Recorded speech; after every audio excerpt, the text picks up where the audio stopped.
그 다음 또 화요일날 또 문자를 보내는데, 오늘 집에 있어서 11시 반부터 2시까지도 가능합니다 이래요. 아니, 그러니까 지금 화요일이면 출근을 해야 될 시간인데요. 지금 그 4단계잖아요. 그래서 재택근무를 하는 것 같습니다. 근데 재택근무를 하면 재택을 하면서 일을 해야 되거든요. 지금 11시 반부터 2시까지 가능하다는 건 뭐냐면 일을 안 하겠다는 얘기야. 아니, 그러니까 이 맡은 일이 있는데 일을 안 하고 다른 걸 하겠다 이런 얘기입니다. 그러니까 뭐 게임을 하겠다 뭐 이런 얘기예요. 이런 얘기를 자기가 깐 겁니다. 아, 그럼 삼성물산은 이걸 봤을 거 아니야. 업무 시간에 일 안 하는 사람한테 대한 그런 징계는 안 하나요? 일은 해야 될 거 아니에요. 재택근무를 하더라도 이거 징계 때려야 됩니다. 왜 가만히 있습니까, 삼성물산은? 안녕하세요. 10번째 남자입니다. 지금 손정민 사건을 다루고 있고요. 최근엔 손정민의 아버지 소년의 블로그를 리뷰하고 있습니다. 오늘은 10월 5일의 블로그 정보공개 청구와 행정소송입니다. 최근에 영탁 사건을 다루면서 좀 구독자가 많이 늘었습니다. 그렇다고 하더라도요, 이 손정미 사건을 다루는 걸 좀 불편하게 생각을 할 수도 있어요. 사실 저는 이 손정미 사건을 처음부터 계속 다뤄오고 있습니다. 이 사건은 우리나라가 있고 나서 저는 최대의 그런 마녀 사냥이라고 생각을 합니다. 이 정도의 마녀 사냥이 있은 적이 없어요. 그렇기 때문에 제가 책임감을 가지고 끝까지 가려고 합니다. 이 손정민의 아버지 소년은 계속적으로 블로그에서 이제 언론 플레이를 하고 있습니다. 이제 언론은 이제 잘 다루지는 않지만 마녀사냥은 계속 하고 있어요. 이미 사건은 끝났습니다. 친구는 무혐의로 사건이 끝났는데도 이 손정민의 아버지는 친구를 계속 살인자로 만드는 블로그를 계속 쓰고 있습니다. 그래서 혹시나 제가 나중에 구독자가 뭐 10만, 100만이 된다고 하더라도 이 소년이 블로그를 계속 쓰는 한 저는 끝까지 따라가려고 합니다. 저는 이제 소년의 그림자예요. 이게 제가 빠질 수가 없습니다. 재생 목록에 있는데요. 저는 초반에는 이 손정민의 유족을 그렇게 까지를 않았습니다. 처음에는요, 이렇게 어느 정도 거리를 두고 이 사건을 다뤘어요. 손정민의 친구가 범인이 아니다.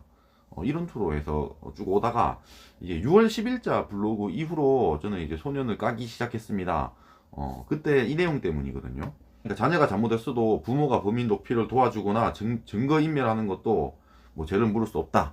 이게 뭐 친족 상도례다. 뭐 이런 얘기를 하면서 이 블로그에 썼습니다. 이때 뉘앙스가 뭐냐면요. 친구가 살인자고 친구 부모까지 나서서 그 자식을 옹호했다. 이런 투로 썼어요. 이때 이후로 저는 소년을 가만히 냅두면 안 된다고 생각을 했습니다. 지금 언론들은 전혀 이 소년을 다루지 않습니다. 이런 나쁜 사람을 다루질 않아요.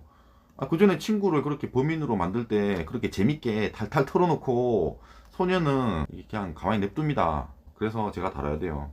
시작하겠습니다. 정보공개 청구와 행정소송. 이미 끝난 사건을 이렇게 목격자를 다시 받고 있어요. 그러니까 자기가 경찰처럼 그냥 다시 수사를 하려고 하는 거예요. 안녕하세요. 오늘도 여의도에서 광화문에서 고생하신 모든 분들께 감사드립니다. 그러니까 이 소년을 따르는 팬클럽 같은 게 있습니다. 그 사람들이 이런 막 국회라든지 광화문에서 그러니까 저런 선동을 하려고 하고 있습니다. 뭐 손정민 한강 사건 의대생, 은폐된 죽음, 피해자를 구속 수사하라 뭐 이러고 있어요. 끝난 사건입니다. 저런 식으로 할 수가 없습니다. 지금 이 사건이 아직도 가고 있는 이유는 소년이 친구 A를 폭행치사랑 유기치사로 고소를 하고 있는 상태입니다. 그래서 경찰이 조사를 하고 있는 상태예요. 근데 그걸 구속수사라고 뭐 재수사라고 저러고 있는 거예요. 이런 행동을 하는 사람들이 제 방송을 본다면 그냥 때려치우세요. 다른 사람들은 그냥 정신병자로밖에 안 봅니다. 끝난 사건입니다. 여기도 있고요. 뭐 저런 걸 누가 만들어 주는지는 잘 모르겠습니다. 넘어가겠습니다. 다 생전 처음 겪는 일이고 낯선 일 뿐입니다. 그중 하나가 정보공개 청구입니다. 경찰서, 구청, 시청, 소방서 등의 자료를 얻으려면 정보공개 청구를 해야 하는데 들어가 보니 포털은 잘 만들어져 있었습니다. 이 포털을 캡처를 해서 올렸습니다. 처음에 뭐 생전 처음 겪는 일이고 뭐 낯선 일 뭐 뿐이라고 하는데요. 저도 사실 생전 처음 겪는 일입니다. 이 정도의 마녀 사냥은 겪어본 적이 없어요. 오늘은 정보공개 청구에 대해서 얘기를 합니다. 요건데요. 밑에 보시면은 이 포털을 캡처를 했죠. 줄 건 그 3개입니다. 나머지는 이렇게 타기간 이송, 뭐 부존재 이런 거라서 따로 자료를 올리진 않았습니다. 그러니까 줄 근 이 세 가지에 대해서 쭉 설명을 합니다. 다음 보겠습니다. 6월 26일 신청한 반포 한강공원을 내려다보는 CCTV는 경찰서관인데 부분 공개라고 결과가 나와 있습니다. 이 결정문을 올렸습니다. 공개될 경우 다른 부작용 발생 우려로 인하여 검토 결과 부분 공개로 결정됐고, 관련 내사 및 수사가 진행 중에 있고, CCTV 영상에는 불특정 다수인의 얼굴, 다른 차량의 번호판 등이 촬영되어 있고 비공개 대상이다. 그럼에도 불구하고 저희 서초경찰서에서는 유족 측의 입장을 고려하여 2회에 걸쳐 관련 CCTV를 유족 측에 열람시켜 드린 사실이 있다. 그러니까 요 세 개 중에서 우선 제일 밑에 거부터 시작을 합니다. 3번부터 시작을 해요. 이 부분 공개가 한마디로 이미 봤어요. 소녀는 CCTV를 봤습니다. 근데 계속 보여달라고 하는 중이에요. 밑에도 한 번 더 다루긴 합니다. 그래서 경찰서에서는 계속 보여줄 수가 없어요. 왜 그러냐면 지금 소년이 원하는 게 뭐냐면 이 CCTV를 어떻게 받아가지고 이걸 그런 타살충 유튜버들한테 뿌리는 겁니다. 그 나들목 CCTV는 이미 다 뿌려졌습니다. 그거 가지고 이 타살충 유튜버들이 한 100개 정도가 됩니다. 걔들이 이 손정민을 가지고 놀고 있습니다. 친구를 가지고 놀고 있어요. 그날 한강에 나왔던 사람들의 얼굴을 가지고 놀고 있습니다. 자기들이 돈벌이를 하면서 그냥 걔들을 갖고 놀고 있어요. 마약 파티를 했다고 합니다. 그래서 이걸 뿌리기가 싫은 겁니다. 이미 소녀는 2번을 봤어요. 근데도 이걸 계속 보고 싶어 하는 겁니다. 그러면 경찰은 그렇게 할 수가 없어요. 경찰도 일을 해야 됩니다. 반포 나들목 CCTV는 서울시에서 각 언론사에 공개해서 많은 분들이 엄청난 분석을 하셨습니다. 거기에 투자한 시간들을 다 합치면 어마어마할 겁니다. 나오는 불특정 다수인들도 엄청나게 많죠. 그러니까 CCTV 하나가 그렇게 뿌려졌는데 그렇게 난리가 났어요. 사람들을 다 살인자 만들고 그냥 집단 살인, 뭐 집단 마약으로 만들었습니다. 이 나오는 불특정 다수인들을 그냥 다 나쁜 놈으로 만들었어요. 그래서 경찰은 이걸 뿌리기 싫은 겁니다. 331 같은 중요한 순간이나 4시 반경 피의자를 깨운 장면, 다시 이후 피의자 부자의 동선들을 분석, 경찰서에서 2회에 걸쳐 뭐 보여준 영상 뭐 이러는데요. 그러니까 경찰서에서 이 부분 공개한 CCTV 영상을 2회에 걸쳐서 소녀는 봤습니다. 봤는데 이걸 그냥 가져가고 싶은 거예요. 그래서 계속 청구를 하는 겁니다. 마지막에 그걸 큰 화면으로 몇 번이고 보고 싶은데 그게 어렵나요? 이렇게 하잖아요. 어렵습니다. 그럴 수 없어요. 이미 봤으면 전혀 의미가 없는 행동입니다. 계속 보면서 그냥 조리돌림을 하고 싶은 거예요. 그럴 수는 없습니다. 밑에 관련 근거에 그 직무 수행을 현저히 곤란하게 라고 써 있어요. 이건 다음 보겠습니다. 사건의 실체를 파악하여 정민이의 입수 경위를 밝히는 것은 충분히 공익적인 측면이 인정되며 그 영상 없이 강비탈 아래쪽의 상황을 파악하는 것은 어렵다는 것을 감안할 때 뭐 필수 불가결한 자료라고 할 수 있습니다. 그래요. 근데 봤어요. 소녀는 봤습니다. 이미. 그리고 뭐 공익적인 측면이라고 하는데요. 전혀 공익적이지 않습니다. 그냥 소년한테만 공익적인 거겠지. 이건 사익입니다. 사익. 공익적이지 않아요. 위 사항에 대해 얘기하자면 수사 등의 직무수행을 곤란하게 만드는 게 아니라 직무수행을 정당하게 수행할 수 있도록 돕게 되겠죠. 무엇이 곤란한지 설명이 안 됩니다. 제가 설명을 해드릴게요. 소년이 블로그를 쓰는 게 문제입니다. 소년이 계속 시비를 걸면서 블로그에다 다 뿌려요. 그러면 직무수행이 곤란합니다. 이 사건이 지금 진행 중이잖아. 네가 고소를 했잖아. 근데 자꾸 이 블로그에 뿌리잖아요. 뭘 주면 자꾸 뿌리잖아. 직무수행이 곤란하다고요. 그러지 말라는 거야. 그래서 나는 그거보다 이 소년이 삼성물산에서 직무수행을 제대로 하고 있는지 저는 그게 더 궁금합니다. 아니 소년이 이렇게 썼잖아요. 괄호치고 그런데 지금 뭐 직무수행을 하고 있나요? 이러면서 깠잖아. 근데 저는 소년이 일을 하고 있는지 그게 더 궁금합니다. 직무수행을 제대로 하고 있나요?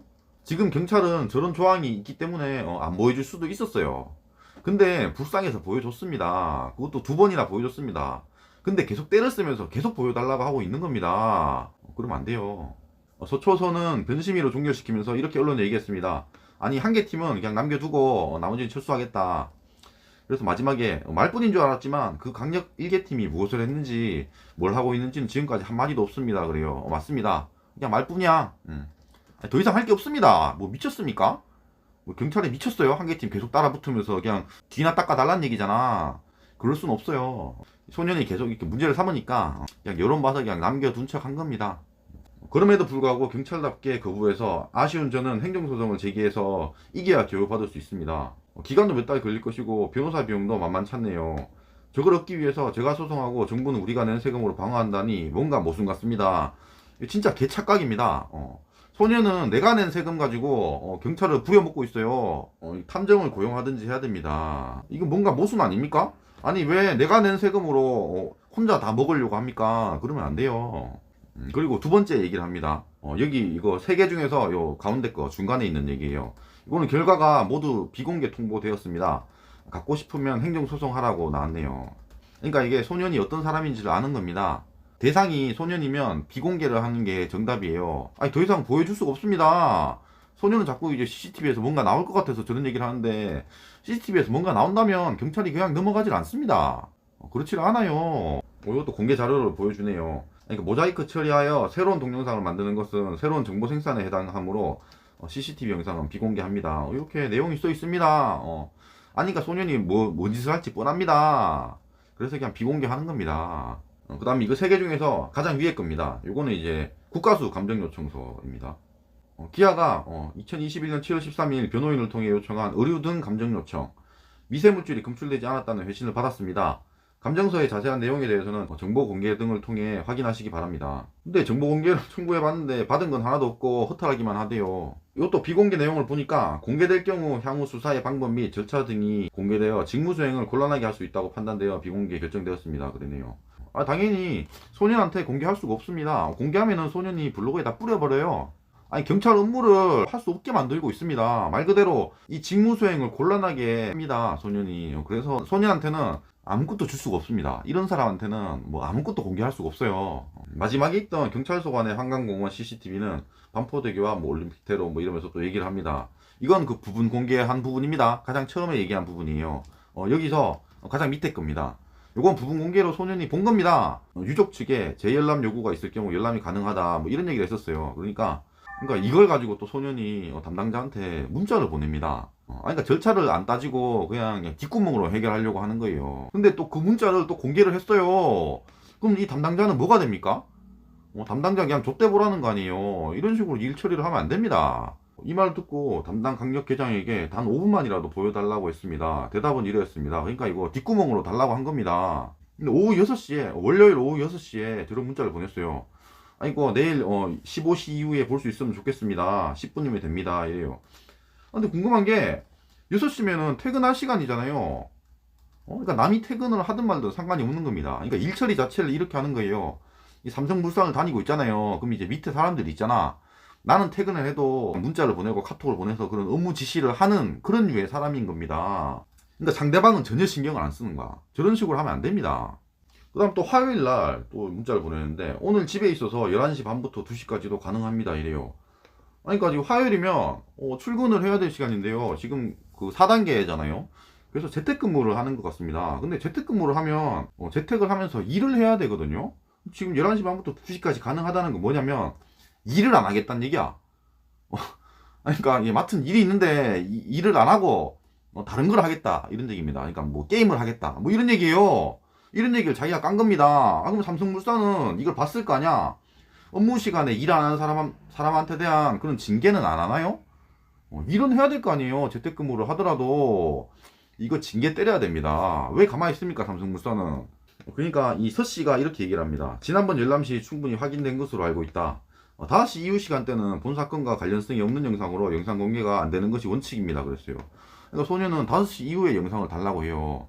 5시 이후의 영상은 뭐냐면은 친구가 이제 집에 갔다가 친구 아버지랑 같이 왔어요. 그래서 그쪽에 그 강옆에 언덕에 그쪽에 왔다 갔다 하면서 뭐가 있는지 한번 확인을 하는 그런 영상입니다. 그걸 달라고 해서 시비를 걸고 있는 겁니다. 내려가서 받는 게 뭐 어쩔 건데 그게. 그러니까 시비를 걸고 싶은 거예요. 그게 중요합니다. 그래서 경찰은 그냥 보여주기가 싫은 거야. 게다가 이미 봤습니다 이거. 다음 보겠습니다. 그 다음에 또 이게 문자 테러를 합니다. 갑질을 하는 거야. 갑질. 그 다음에 목요일 날 또 오후 12시 26분에 또 문자를 보냅니다. 안녕하셨어요. 오늘도 오후 내내 경찰서에 있을 건데 혹 시간이 되면 저번 영상 부탁드려요. 그럽니다. 그러니까 목요일도 재택근무를 한 것 같습니다. 정말로 저는 삼성물산한테 묻고 싶습니다. 삼성물산은 재택근무를 할 때 그냥 놀러 가도 돼요? 그냥 에버랜드 가서 그냥 놀이기구 타도 되나? 이런 걸 봤으면 제재를 해야 됩니다. 재택근무에 의미가 없잖아. 가만히 둘 거예요 이거? 아니 소년이 무슨 뭐 이등병은 아니잖아. 높은 사람이 저렇게 그냥 놀러 다니려고 하는데 저 가만히 두면 안 됩니다. 이게 잘라 치우든가. 한두 번이 아닙니다 지금. 잘라 치워야 됩니다. 회사에 득이 되는 사람이 아니에요 이 사람은. 그러니까 이 서 계장이 답변을 합니다. 요청사항은 제3자에 대한 공개로 사실상 안 되는 것이나 유족 측이 입장을 고려해서 열람을 시켜드린 바 있습니다. 같은 내용 가지고 계속 이렇게 뭐 요구를 하면 그건 안 되고 우리도 다른 것도 있으니까 바쁘다 이렇게 정중하게 얘기를 했습니다. 근데 마지막에 뭐 이렇게 뭐라 드릴 말씀이 없다 뭐 매달려야 되냐 또 이런 얘기를 하는 거예요. 아니 진짜 착각하는 거예요 이거. 그러니까 소년이 불쌍해서 이렇게 배려를 해준 겁니다. 근데 이런 식으로 문자를 까면 안 돼요. 왜 사람을 엿먹이려고 하냐 이 얘기예요. 그러면 이 서씨 강력계장은 진짜 개빡치는 상황입니다. 이런 문자를 공개를 하면 만약에 이렇게 그 유족한테 CCTV 보여준 것도 제대로 된 절차를 거치지 않고 보여줬다고 한다면 이 서씨는 징계를 받게 돼요. 이 문자를 보여줌으로써. 그럼 다른 사람한테 피해를 끼치는 겁니다. 이런 식으로 일을 하면 안 돼요. 호의를 베풀었는데 저런 식으로 하면 안 된다고요. 그리고 정민 휴대전화에 러시아 이후 사진을 찾아보았습니다. 19년 9월에 같이 있던 방콕 사진이 있었습니다. 그러네요. 그러니까 마지막에는 항상 이런 식으로 끝냅니다. 그러니까 러시아랑 방콕 여행을 갔다. 그냥 이렇게 자랑질을 하고 끝내네요. 영상이 마음에 드셨으면 구독과 좋아요 감사합니다.